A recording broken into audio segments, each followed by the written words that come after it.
Hello, welcome back to Sapling Tarot. My name is Imogen and today we're talking about the Six of Pentacles.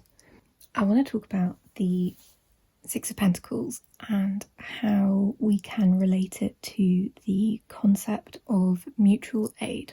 As you may or may not know, I am part of a fundraising effort called Witches for Palestine, and the current phase of this project is raising money for the mutual aid group Wretched to Gaza, who are a group of people out of Cardiff who are organising getting resources and financial aid to Palestinian refugees in Cairo, and also raising money for evacuation funds for when the border is open. The fundraiser itself is primarily in the form of a raffle, which has some incredible prizes up for grabs, as they say. These are all digital prizes, so no matter where you are in the world, you can win them, and it's like no issue in terms of like shipping and stuff. And there are prizes from people like me and Kellyanne Maddox and Isha the activist witch, who is the genius behind the whole operation, and so much more. There's art, there's tarot readings, there's counselling sessions, there's so much stuff. And in order for you to get an entry to the raffle, you need to donate £5 to Wretched to Gaza and send proof of your donation to witchesforpalestine@gmail.com. The links for all of that are always in my description box. Every £5 is an entry, so if you donate £5, that's one entry. If you donate £25, that's 5 entries. As it stands, the total value of like all the raffle prizes is well over £1,000, and there's some really exciting stuff going on there. So I want to talk to you a little bit today about what is mutual aid, what the fluff does it have to do with tarot, Imogen, and how is it different maybe from other ways that we're used to donating money, time, etc. Let's start with some definitions. Mutual aid organisations and people involved in mutual aid often like to make the distinction that they are not charities. So I'm going to define charity for you, which has a couple of different definitions, but what I'm talking about today is primarily the voluntary giving of help, typically in the form of money to those in need, which sounds very similar to what we're doing, right? Another definition, obviously, is an organisation set up to provide help and raise money for those in need. Again, that sounds quite like what we're doing. And then, of course, the other definition is like kindness and tolerance of others. We're not so much talking about that today. So what is different about mutual aid? Primarily, people would often make the distinction that mutual aid is about solidarity rather than charity. It's people giving what they can so that other people can get what they need. But there is more of a kind of a lateral framework to it, by which I mean it's as stripped of hierarchy as possible. So a definition could be an organisational model where voluntary, collaborative exchanges of resources and services for common benefit take place amongst community members to overcome social, economic and political barriers to meeting common needs. That sounds a little bit complicated. It's not, I promise. It's that thing where you try and define something that is like a part of everyday life. So while the term mutual aid was popularised by the anarchist philosopher Petr Kropotkin, it's a practice as old as humanity. Particularly if we look to Indigenous people and community structures, we see mutual aid as a way of life. In the Scottish kind of folk tradition, the phrasing would be something along the lines of, I give so that you can give. It's is more the idea that we are in community with one another, and therefore it makes no sense to kind of hoard wealth. You know, the good of the community is the good of the individual, etc. And so it's that removal of hierarchy, which is what makes it different from charity. Charity is often, bring it back to the tarot mission, that's why we're here, is more like what we have in the Six of Pentacles in your classic Smith-Waite deck. It is the people who have deigning to give to the people who have not, which on the surface seems like a very good thing to do. But the tricky thing is that the people that have get to decide who deserves their help. And therein lies the power imbalance.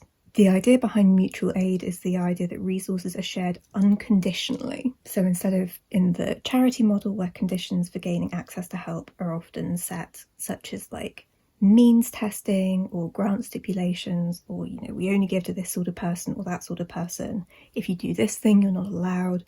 All of that kind of stuff. Mutual aid aims to avoid this kind of situation where like this person is getting and this person isn't, and this, you know, rich person is kind of the arbiter of those resources. I hope you're still with me. It was a really great reel that I saw on Instagram recently that, if my technological abilities would allow, my personal social media strategy for debugging my brain from the politics of deservingness is that I give a nominal amount to every single crowdsourcing campaign that I see. Emily's in Gaza, people fighting homelessness in the United States, everything in between gets $1 from me. I set an amount. I say, Ismatsu, today we're going to spend $10. And social media scrolling time is done once that $10 has evaporated. I don't skip one singular one. And it reprograms my brain. The repetition reprograms my brain to say that actually everyone is worth my aid. Everyone is worth my support. Everyone is worth my attention. And because I've been on the production end of literal life or death campaigns where like we need the money or these people will continue to starve, I often think about like it's less than 1% of people that choose to donate. If that number kicked up to 5% or 8% of people that gave $1, these things would be done. The creator is Ismato Gwendolyn, and she's talking about like retraining your brain around the idea of who is deserving of help. I think particularly this can be really difficult for those of us with like marginalised identities because we don't have much money, and so it's not like we can give to every GoFundMe or Just Giving page or every kind of, you know, charity that like crosses our path. We have to be discerning about who we give our money to, and so the sense is to try and kind of like weigh up who needs it more. And the argument here is that we shouldn't like have to do that, that like everyone is equally deserving. And so, you know, we're talking a little bit philosophy, we're talking a little bit ethics, it's all the good shit that's in tarot. And so I wanted to talk to you about it in terms of tarot, because that's why we're here, right? If you're still here. Anyway, I really hope I'm not waffling. I was like bizarrely anxious to film this video. I think whenever I'm talking about something that is complex, and this isn't complex, but it's like, it's a concept beyond like my own personal gnosis, and I just really want to do it justice. And also because this is a project that I really care about, I want to make it feel relevant to you. So before I get into the tarot riddle, my final thing I forgot to mention is that mutual aid groups often go beyond material and service exchange and are set up as a form of political participation in which people take responsibility for caring for one another and changing people's conditions. Again, it's this idea of the rising tide lifts all boats. So, the Six of Pentacles. Many people interpret this card as a card of generosity.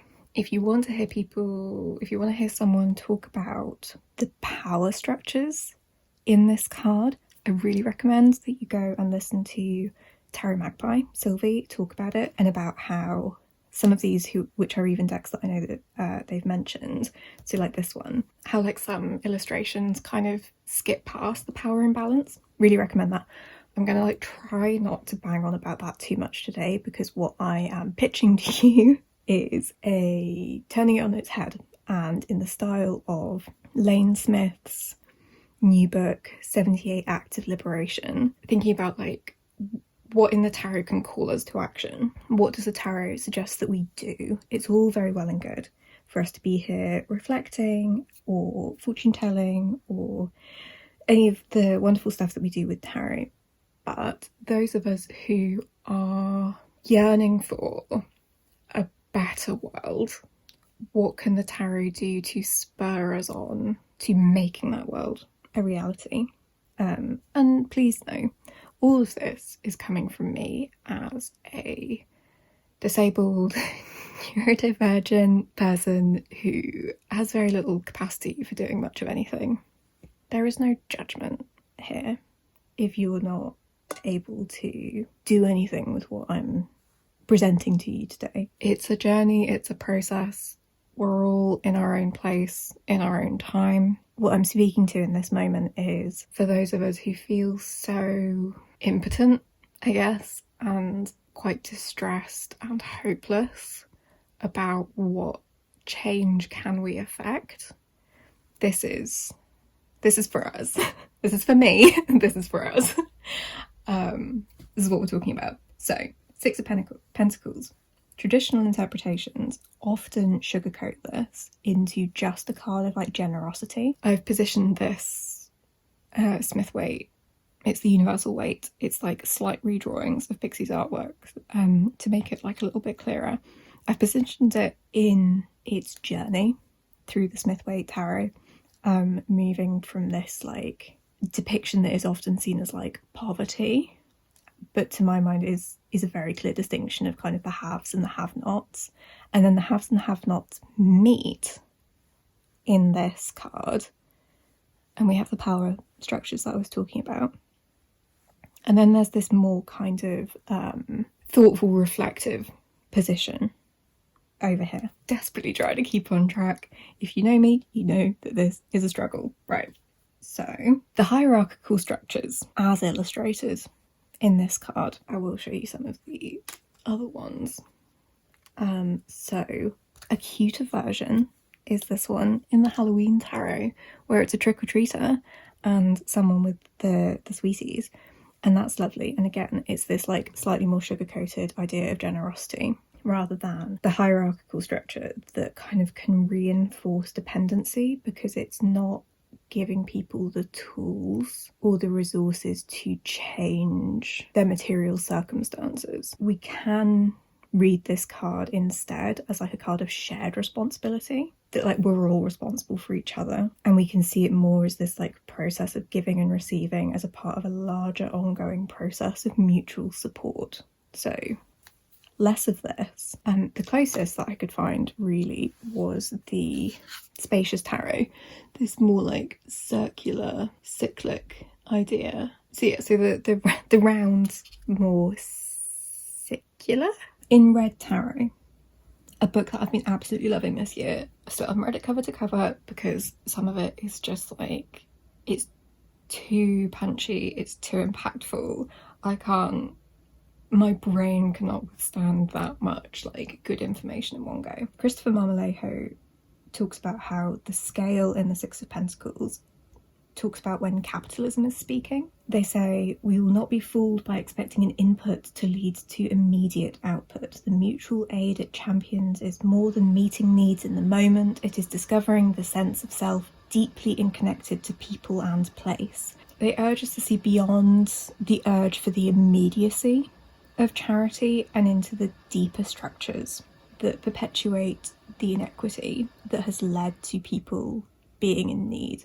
The card can like ask us to reconsider our relationships around independence and interdependence, where wealth and resources are redistributed not through a lens of power or pity, but as a reciprocal practice. And that is really like the crux of what I'm talking about here. There's been a joke in like, certainly in like disability circles for a long time about us all just passing the same like $20 to each other at various moments.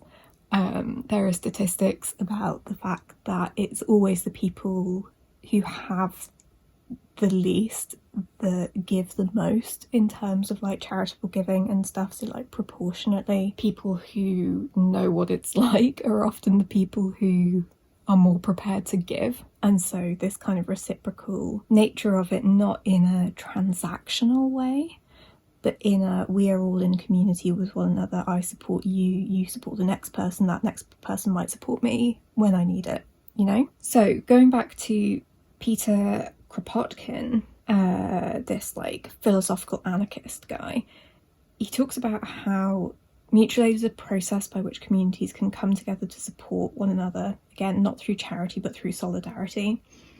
It challenges the competitive frameworks of capitalism, showing that human survival has always been rooted in cooperation, where care is exchanged equitably.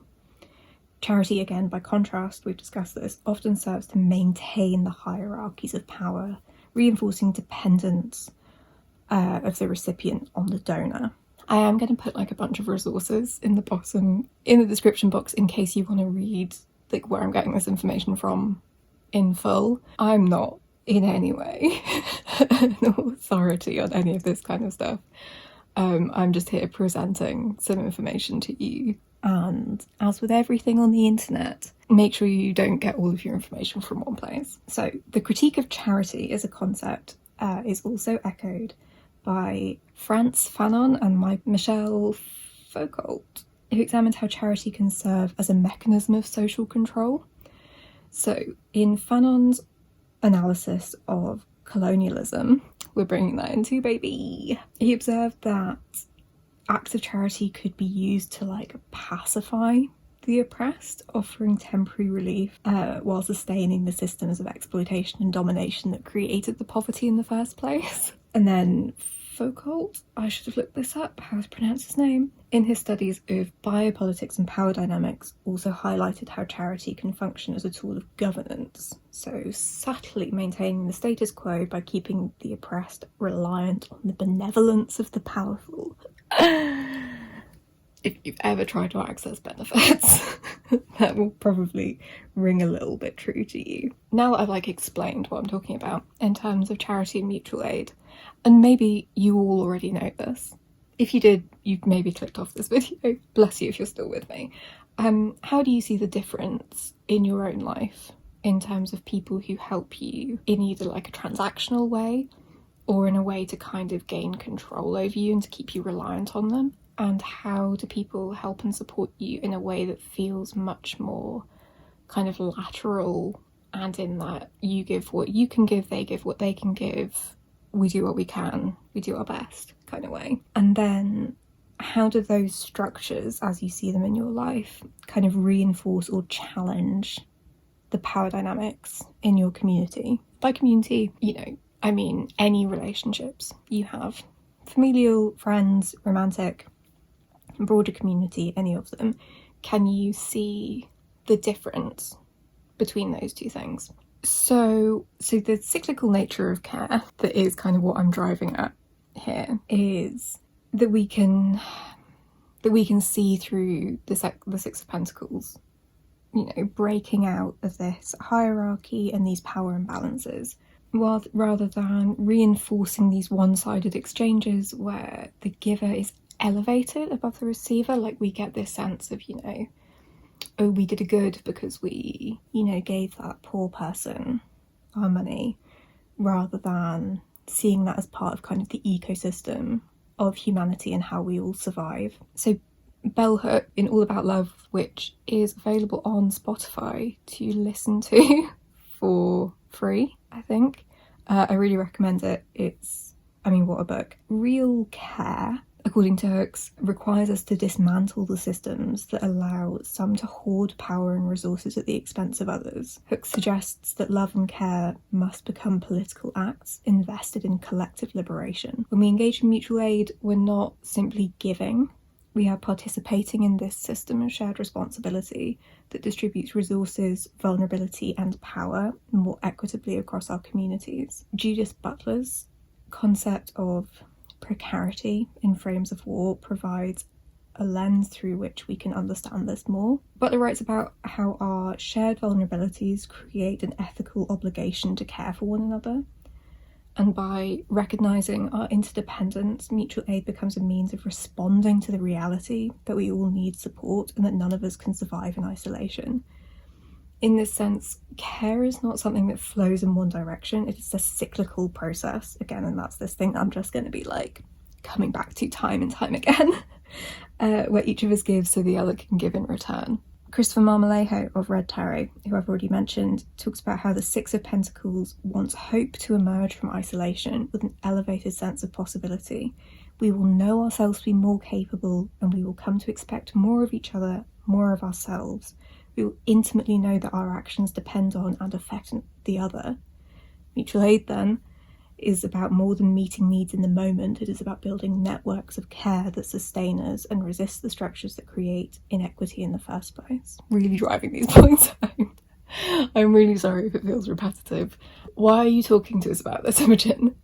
Why I'm talking about this is part of Isha the Activist Witch's most recent video about Witches for Palestine is this difficulty around activism burnout and donor fatigue, and kind of the limits of bottomless giving, particularly in the case of Palestinian liberation and ceasefires and arms embargoes and all of these things that we've been fighting for like more than a year.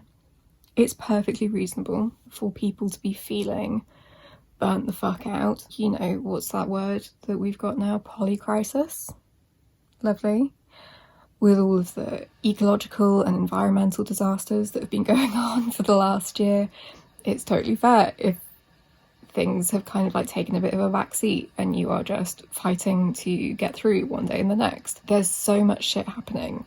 There's not even just one genocide happening in the world right now. We've got what's happening in Sudan, we've got what's happening in Congo, we've got all of these horrific things happening around other awful colonial projects, and it's so fair to be feeling totally overwhelmed. I think one of the things that has helped me, and by saying that something has helped me, I'm in no way saying that I'm not in that boat with you. I'm so overwhelmed.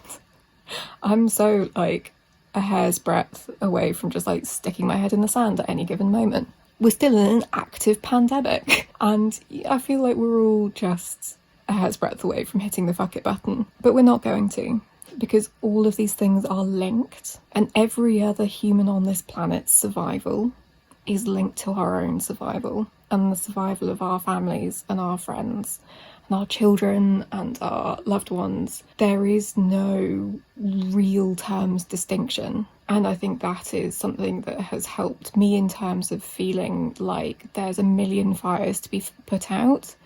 I think realising that it's all one fire, like it's all the same monster, it's just different heads, and that while we may not feel like we can do an awful lot in terms of fixing things that are on the other side of the world, what we can do is start to restructure things in our own communities and within our own kind of circle of control.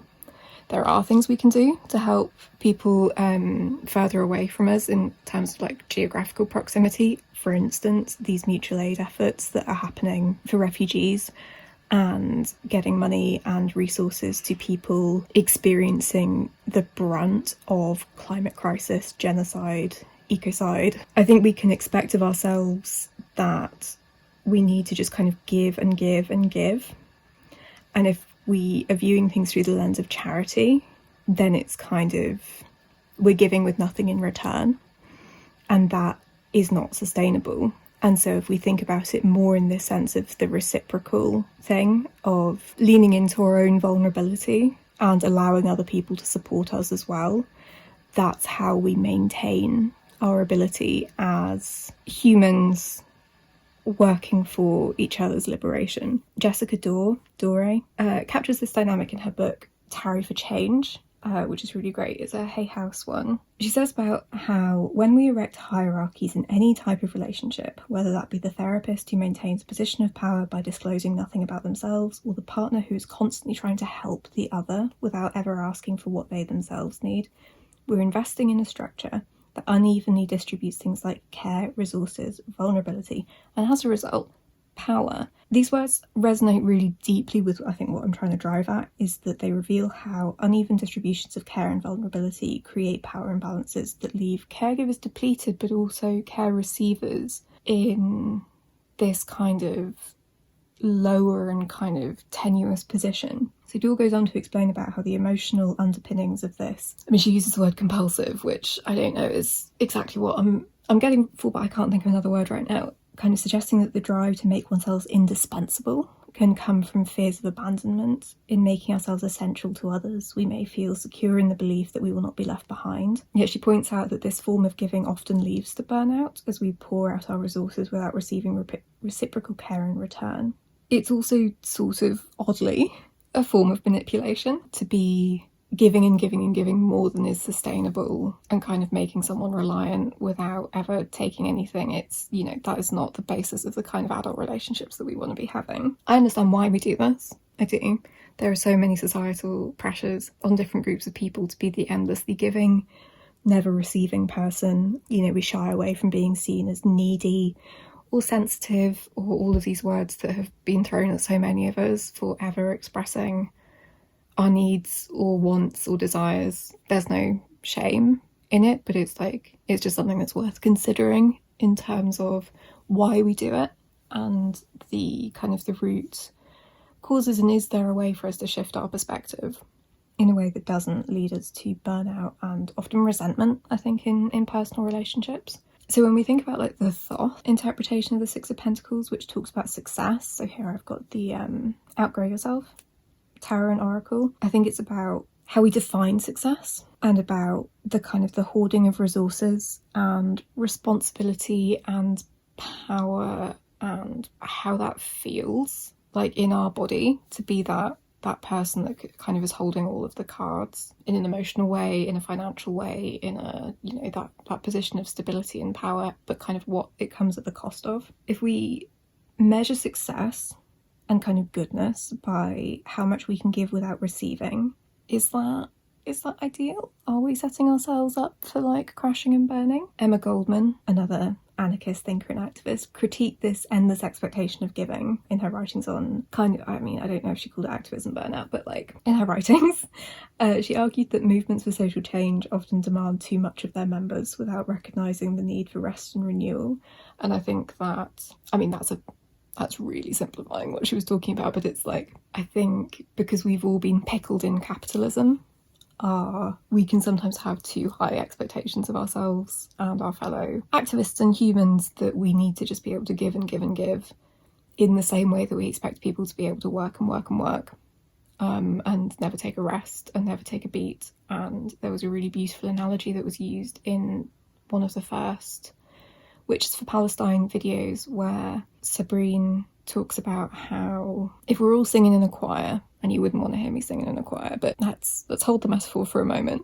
If we're all singing in a choir and I need to catch my breath for a moment, the rest of the choir can kind of pick up the slack as long as I join back in eventually. Whereas if you just keep singing and singing and singing and singing and singing until you can sing no more, and if that's what everyone is doing, then eventually the choir's got to stop because everyone will have exhausted themselves. Whereas if you take the breaks you need as and when they come up, you can join back in. And then everyone else can do that and you can pick up the slack for somebody else. And it'll all be okay. And it's this, the metaphor that gets used a lot is that it's a marathon, not a sprint. Again, it's these ways that kind of capitalism and white Western society has taught us that speed is always the goal rather than sustainability. I think in this sense, we need to think about the Six of Pentacles being like not just about like generosity, but reciprocity. So sharing care and resources in a way that sustains everyone involved, including ourselves, preventing burnout and ensuring that the flow of giving and receiving can remain balanced. So the core of the message that we're taking away from the Six of Pentacles today, and I'm really sorry that I've just been blabbing for so long, and I feel like amusingly I have been repeating myself, and that is not the cycle that I was aiming for today. So we've got the cyclical nature of care must flow between us, circulating in a way that allows everyone to give and receive in turn. I give so that you can give. This idea that we're all interconnected and that our actions create ripples throughout our communities. Audre Lorde said that caring for myself is not self-indulgence, it is self-preservation, and that is an act of political warfare. Her assertion highlights the importance of recognising self-care as part of the larger cycle of care. And the Six of Pentacles teaches us that care must be shared, not hoarded or monopolised, so that everyone can participate in the work of supporting each other. I think this is something that comes up an awful lot in disability justice and activism, is that we all have something to give. Our worth is not dependent on what we have to give, but I think that our sense of self-worth can be quite tied up in it. And so finding what it is that you have that you can do and can give is really important, I think, for all of us having this like sense of a place in the world. Paulo Freire's concept of like consciousness raising in, oh, this is a word I've never said out loud before, pedagogy.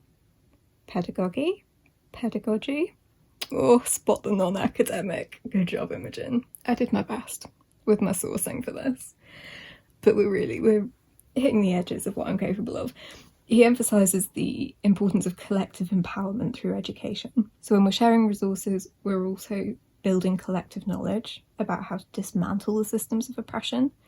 Because when people are better resourced, they have more capacity to develop this kind of knowledge and then to be able to do things in turn.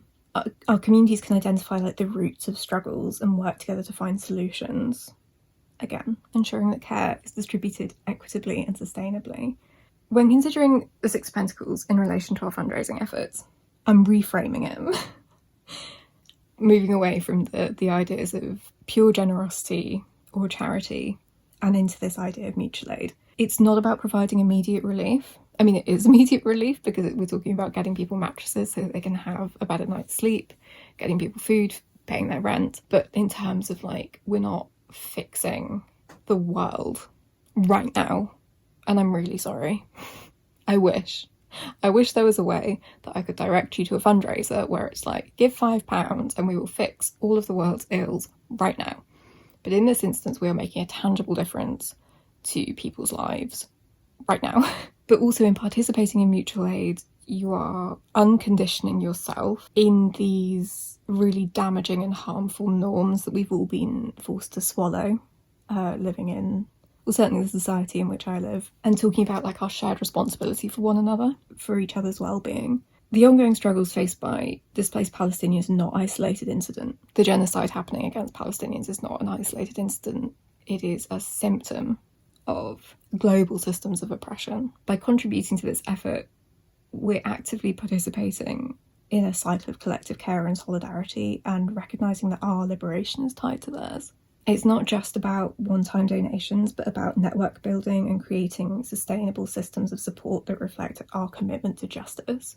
Your contributions supports immediate safety, but also the long-term resilience, helping to dismantle the structures that perpetuate displacement and inequality, whilst also sustaining yourself and others in this cycle of reciprocal care. We can start to see this card as a symbol of like interdependence, called to move beyond the limitations of charity and embrace a world in which care is cyclical, freely flowing and shared. It can teach us that true generosity is not about elevating ourselves through acts of giving and the warm fuzzy feeling of doing a good thing, but about building networks of solidarity where each of us contributes to the well-being of others, knowing that we too will receive when we are in need. The philosophies underpinning mutual aid, from Petr Kropotkin's insistence on cooperation as a survival strategy to bell hooks' vision of care as a revolutionary act, remind us that we must shift the paradigm from one of hierarchical power to one of equitable reciprocity. The challenges of activism, burnout and donor fatigue highlight the necessity of this shift. We cannot sustain ourselves or our communities if we pour out endlessly without ever being replenished. In the context of a fundraiser, we're not just giving money. Please do, if you can. But we're participating in a global movement of resistance to the systems that displace and oppress. Our support becomes an act of solidarity that transcends borders, recognising that none of us are truly free until all of us are free. As we contribute, we are reminded that mutual aid is about more than a one-time exchange.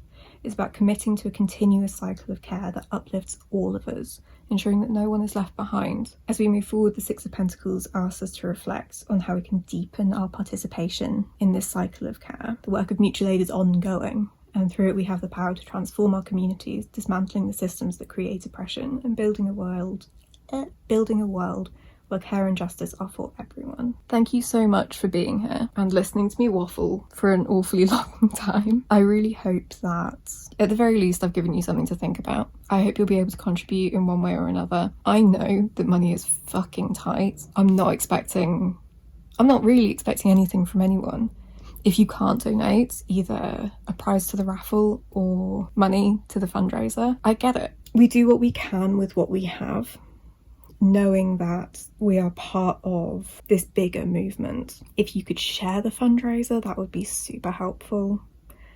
You could talk to your family and friends about it. There are so many different ways that you can keep all of this in your mind and keep working towards, collective liberation.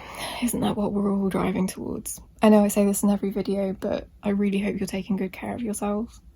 I hope that other people are taking really good care of you too, and that you're doing your bit in return. The world is on fire, but we have each other, and I'm really grateful that you're here with me. Lots of love, and I'll catch you in the next one. Bye.